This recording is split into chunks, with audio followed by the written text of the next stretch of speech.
அஸ்ஸலாமு அலைக்கும். நான் உங்கள் ஷிஃபா குக்கிங்லேருந்து பேசுகிறேன். இன்றைக்கி நம்ம என்ன ரெசிபி பார்க்க போகிறோன்னா, இஃப்தாருக்கான ஒரு ரெசிபி தான். இது ரொம்பவே கிறிஸ்பியாக டேஸ்டியாக இருக்கும். வாங்க எப்படி செய்கிறதுன்னு பார்க்கலாம். முதல்ல ஒரு பவுலில் நான் மைதா மாவு எடுத்திருக்கேன்.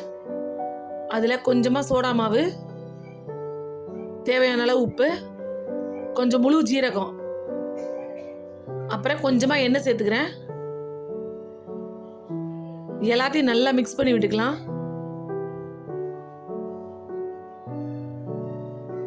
எல்லாம் மிக்ஸ் ஆனதுக்கப்புறம் தேவையான அளவு தண்ணி ஊற்றி அதை நல்லா ஒரு சாஃப்டாக பிணைஞ்சு வச்சுக்கோங்க.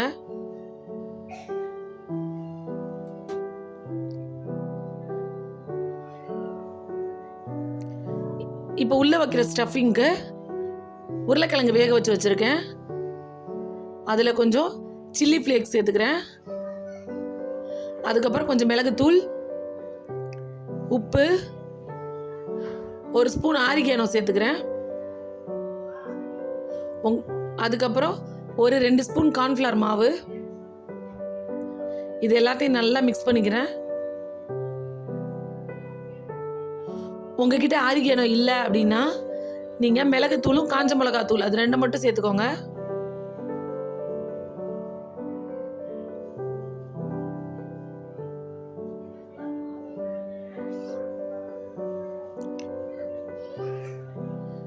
நல்லா இந்த மாதிரி நல்லா ஒரு மிக்ஸாக ரெடி பண்ணி வச்சுக்கோங்க.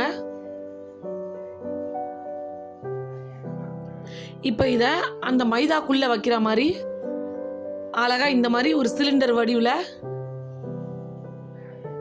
ரோல் பண்ணி எடுத்து வச்சுக்கோங்க.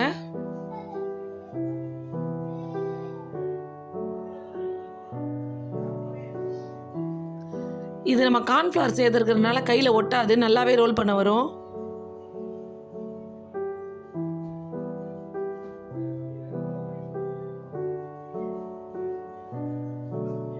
எல்லாமே ரெடி பண்ணி வச்சாச்சு. இப்போ நம்மளோட மாவு நல்லா ஊறிடுச்சு.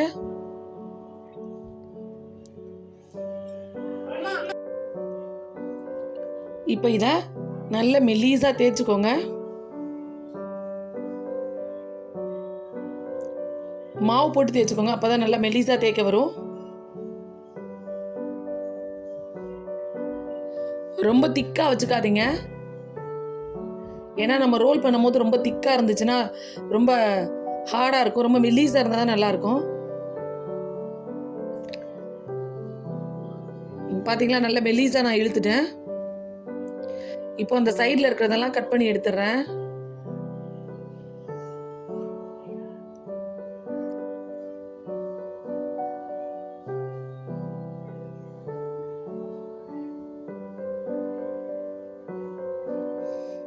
ஓகே, இதில் 3 ரோல் பண்ண முடியும். நான் 3 எடுத்து வச்சுக்கிறேன். அந்த ரோலுக்கு ஏற்ற மாதிரி ஸ்ட்ரைட்டாக லைன் போட்டுடுறேன்.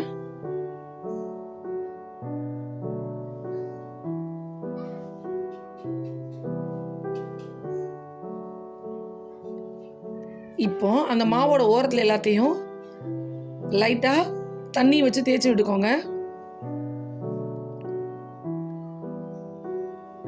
அப்போ தான் நம்ம ரோல் பண்ணும்போது அது ஸ்டிக் ஆயிரும். இல்லைனா அது பிரிஞ்சு வந்துடும், ஒட்டாது. இப்போ அப்படியே அந்த உள்ள மாவட்டை உருளைக்கிழங்கை டைட்டாக பிடிச்சிட்டு அதை அப்படியே ரோல் பண்ணிங்கன்னா அவ்வளோதான், அதை டைட்டாக ஒட்டிக்கிறோம். பார்த்தீங்களா, நம்மளோட ரோல் ரெடி ஆயிடுச்சு.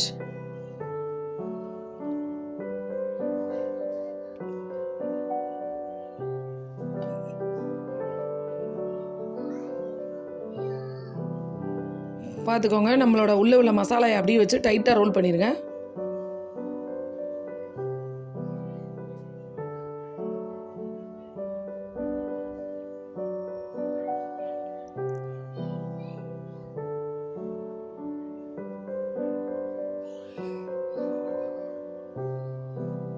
இதே மாதிரி எல்லாத்தையும் ரோல் பண்ணி எடுத்து வச்சுக்கோங்க.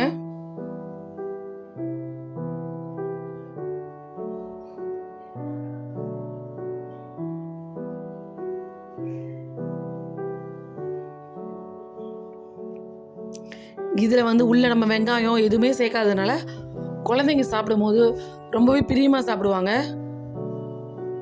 ஏன்னா வெளியில் சாப்பிடும் போது நல்லா பப்ஸ் மாதிரி கிறிஸ்பியாகவும் உள்ள உருளைக்கிழங்கு ரொம்ப சாஃப்டாகவும் இருக்கும். நான் இங்கே பேனில் எண்ணெய் காய வச்சுருக்கேன். அந்த எண்ணெயில் நம்ம வச்சுருக்கிறது எல்லாத்தையும் எடுத்து போட்டுக்கிறேன். எண்ணெய் வந்து ரொம்பவும் சூடாக இருக்க வேணாம், ரொம்பவும் லோ சூடாக இருக்க வேணாம், மீடியம் ஹீட்டில் இருக்கிற மாதிரி பார்த்துக்கோங்க. ஏன்னா ரொம்ப ஹீட்டாக இருந்தால் போட்ட உடனே மாவு கருகிரும்.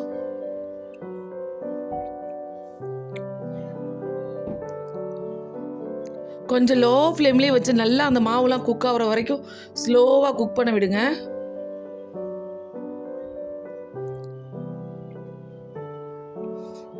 பார்த்தீங்களா, இந்த மாதிரி நல்லா கோல்டன் ப்ரௌனாக வந்ததுக்கப்புறம் எல்லாத்தையும் எடுத்துருங்க. அவ்வளோதான், நம்மளோட ரெசிபி ரெடி ஆயிடுச்சு. உங்களுக்கு என்னோட ரெசிபி பிடிச்சிருந்துச்சுன்னா என்னோட சேனலை மறக்காமல் லைக் பண்ணுங்கள், ஷேர் பண்ணுங்கள், சப்ஸ்கிரைப் பண்ணுங்கள். சூப்பர். சப்ஸ்கிரைப் பண்ணுங்க.